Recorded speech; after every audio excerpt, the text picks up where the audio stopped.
I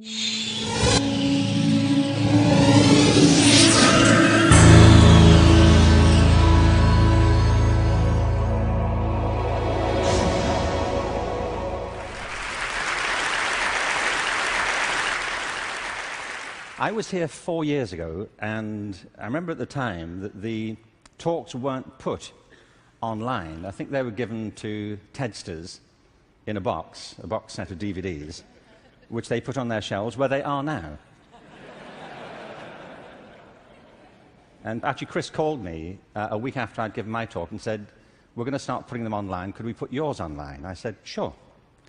And 4 years later, as I said, it's been seen by it's been downloaded 4 million times. So I suppose you could multiply that by 20 or something to get the number of people who've seen it. And as Chris says, there is a hunger for videos of me. You know.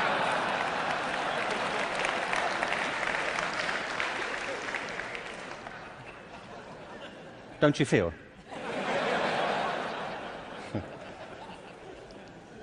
So this whole event has been an elaborate build-up to me doing another one for you, so here it is. Al Gore spoke at the TED conference I spoke at 4 years ago and talked about the climate crisis, and I referenced that at the end of my last talk. So I want to pick up from there, because I only had 18 minutes, frankly. And so as I was saying,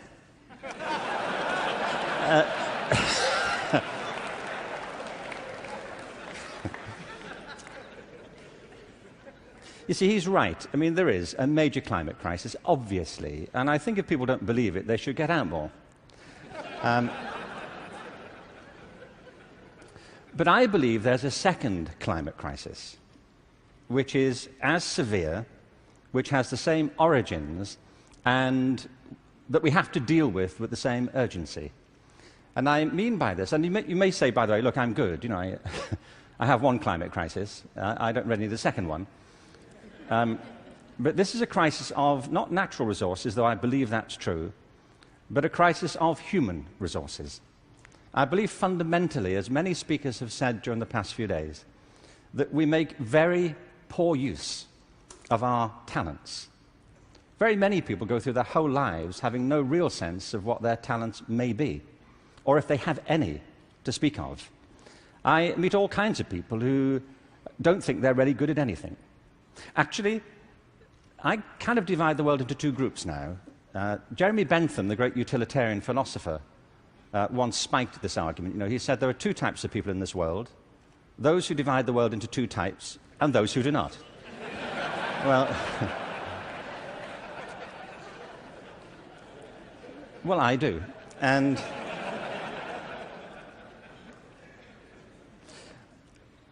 I meet all kinds of people who don't enjoy what they do. They simply go through their lives getting on with it. They get no great pleasure from what they do. They endure it rather than enjoy it and wait for the weekend. But I also meet people who love what they do and couldn't imagine doing anything else. If you said to them, "Don't do this anymore," they'd wonder what you were talking about. Because it isn't what they do, it's who they are. They say, "But this is me. You know, it would be foolish for me to abandon this because it speaks to my most authentic self." And it's not true of enough people. In fact, on the contrary, I think it's still true of a minority of people. And I think there are many possible explanations for it, and high among them is education. Because education, in a way, dislocates very many people from their natural talents. And human resources are like natural resources. They're often buried deep. You have to go looking for them. They're not just lying around on the surface. You have to create the circumstances where they show themselves. And you might imagine education would be the way that happens, but too often it's not. Every education system in the world is being reformed at the moment, and it's not enough.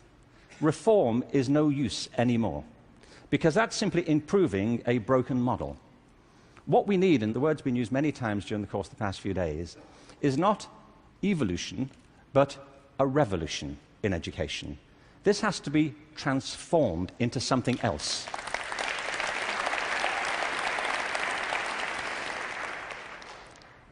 One of the real challenges is to innovate fundamentally in education.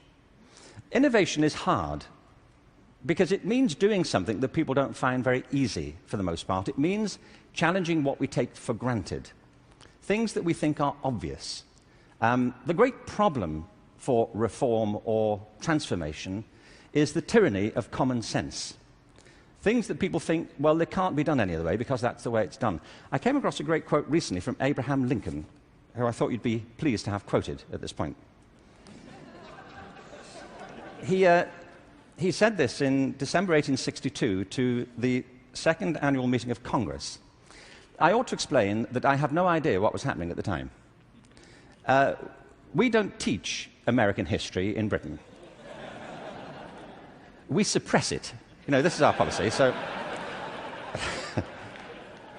So no doubt something fascinating was happening in December 1862, which the Americans among us will be aware of.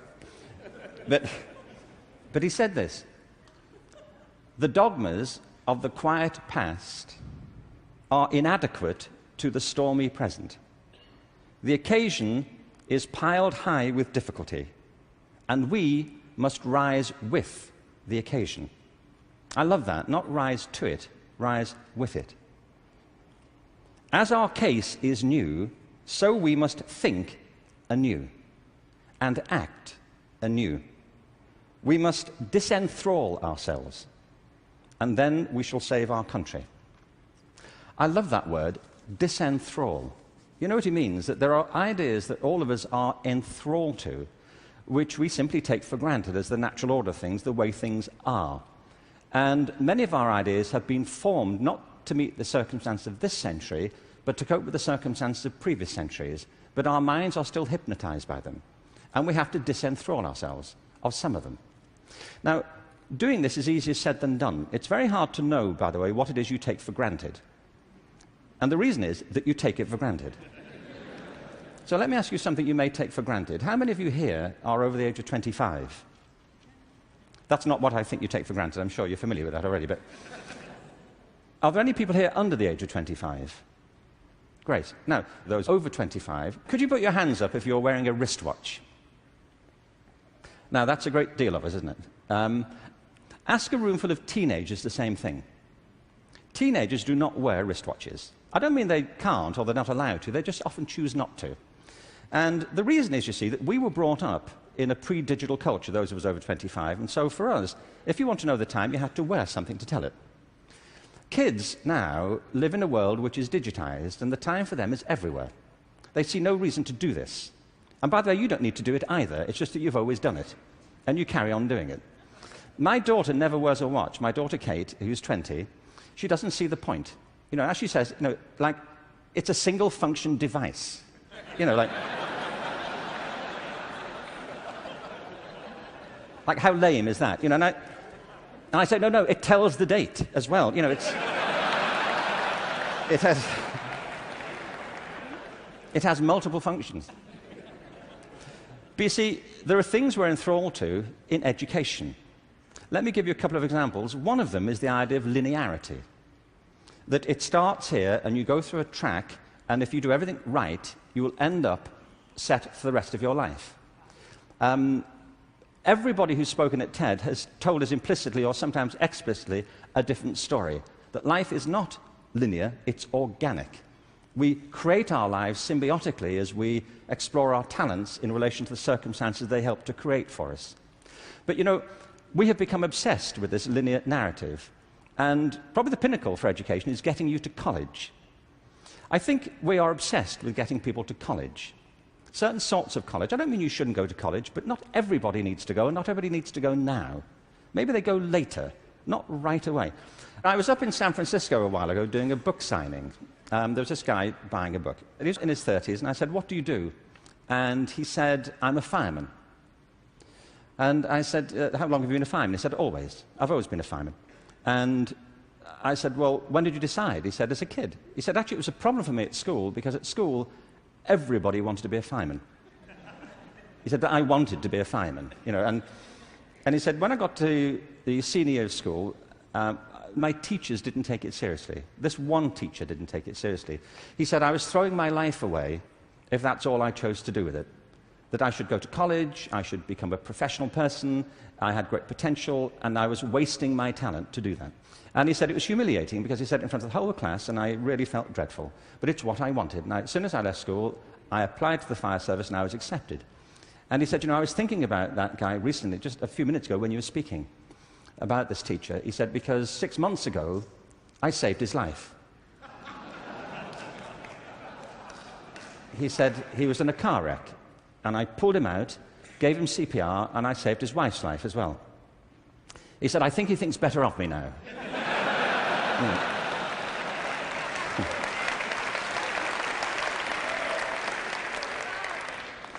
You know what I mean? Human communities depend upon a diversity of talent, not a singular conception of ability. And at the heart of our challenges, at the heart of the challenge is to reconstitute our sense of ability and of intelligence. This linearity thing is a problem. When I arrived in LA about 9 years ago, I came across a policy statement, very well intentioned, which said college begins in kindergarten. No, it doesn't.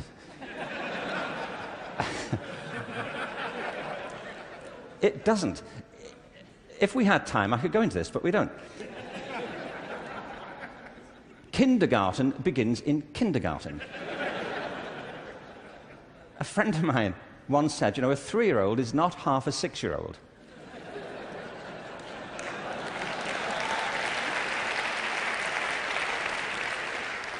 They're 3. But as we just heard in this last session, there's such competition now to get into kindergarten, to get to the right kindergarten, that people are being interviewed for it at 3. Kids sitting in front of unimpressed panels, you know, with their resumes.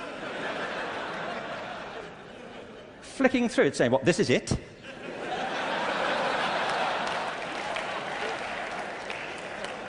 You've been around for 36 months and this is it? You know,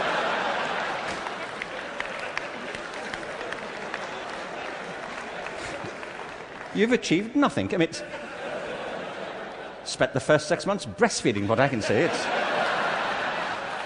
I mean, see, it's outrageous as a conception, but it tracks through. The other big issue is conformity. We have built our education systems on the model of fast food. This is something Jamie Oliver talked about the other day. You know, there are 2 models of quality assurance in catering. One is fast food, where everything is standardized. The other are things like Zagat and Michelin restaurants, where everything is not standardized. They're customized to local circumstances. And we have sold ourselves into a fast food model of education. And it's impoverishing our spirits and our energies as much as fast food is depleting our physical bodies.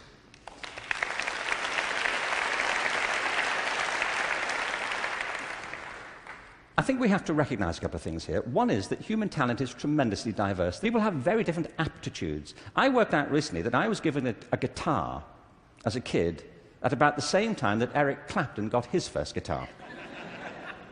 You know, it worked out for Eric, that's all I'm saying. You know, in a way, it did not for me. I could not get this thing to work, you know. No matter how often and how hard I blew into it, you know, it just wouldn't work. But it's not only about that, it's about passion. Often people are good at things they don't really care for.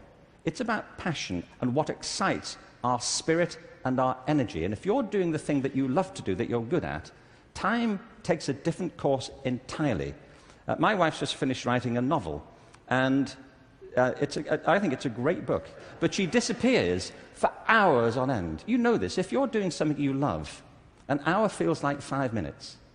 If you're doing something that doesn't resonate with your spirit, 5 minutes feels like an hour. And the reason so many people are opting out of education is because it doesn't feed their spirit. It doesn't feed their energy or their passion. So I think we have to change metaphors. We have to go from what is essentially an industrial model of education, a manufacturing model, which is based on linearity and conformity and batching people. We have to move to a model that is based more on principles of agriculture. We have to recognize that human flourishing is not a mechanical process, it's an organic process. And you cannot predict the outcome of human development. All you can do is, like a farmer, is create the conditions under which they will begin to flourish. So when we look at reforming education and transforming it, it isn't like cloning a system. There are great ones, like KIPS. It's a great system. There are many great models. It's about customizing them to your circumstances and personalizing education to the people you're actually teaching. And doing that, I think, is the answer to the future, because it's not about scaling a new solution. It's about creating a movement in education in which people develop their own solutions, but with external support based on a personalized curriculum. Now, in this room, there are people who represent extraordinary resources in business, in multimedia, in the internet. These technologies, combined with extraordinary talents of teachers, provide an opportunity to revolutionize education. And I urge you to get involved in it, because it's vital not just to ourselves, but to the future of our children. But we have to change from the industrial model to an agricultural model where each school can be flourishing tomorrow. That's where children experience life, or at home if that's where they choose to be educated with their families or their friends. There's been a lot of talk about dreams over the course of this few days. And I wanted just to, very quickly, I was very struck by Natalie Merchant's songs last night, recovering old poems. I wanted to read you a quick, very short poem from W.B. Yeats, who some of you may know. He wrote this to his love, Maud Gone, and he was bewailing the fact that he couldn't really give her what he thought she wanted from him. And he says, "I've got something else, but it may not be for you."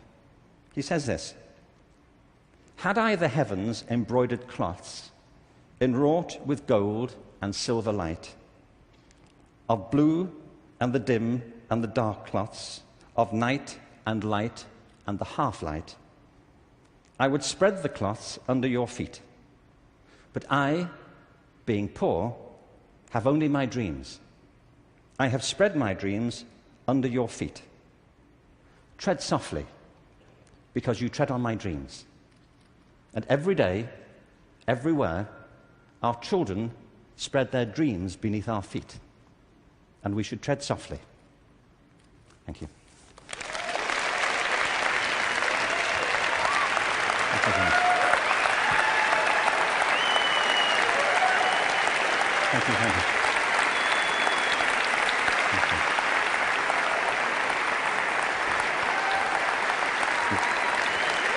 Thank you very much.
Degree.